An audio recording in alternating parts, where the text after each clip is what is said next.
মেয়েরা কেমন বোকা তাই দেখেন। 16 Pro Max ইউজ করে, এখন 17 Pro Max তো রিসেন্টলি অ্যাড দিছে মাত্র, এখনো পর্যন্ত কিন্তু বাজারে বিক্রি হয়নি, মানে 21 তারিখের পর থেকে বিক্রি হবে। বাংলাদেশে আসতে আসতে 30 তারিখ ধরে রাখেন।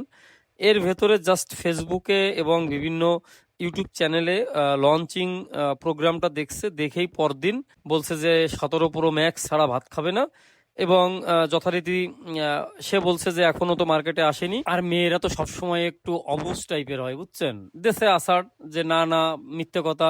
গোপাল ভাইয়ের আইডিতে আমি দেখছি যে 17 Pro Max এসে গেছে, বিভিন্ন ফেসবুকে ইউটিউবে দেখছে, ঠিক আছে, কিন্তু তার মাথায় আসেনি যে পুরো অনুষ্ঠানটা তো দেখিনি, মানে 21 তারিখে রিলিজ হবে।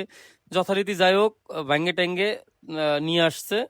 তারপরে 16 Pro Max-এর একটা ব্যাক পার্ট অরিজিনাল লাগাই দিলাম, দিয়ে তারে বুঝালাম যে 21 তারিখের পরে বাংলাদেশের মার্কেটে আসবে, বাংলাদেশে তারপরেও 30 তারিখের ভেতরে পাওয়া যাবে। এবং প্রথম কিছুদিন অনেক দাম থাকবে, কিছু অসাধু ব্যবসায়ী ওই আইফোন নিয়ে গেম খেলবে এবং দাম হয়ে যাবে 2 লাখ টাকার উপরে।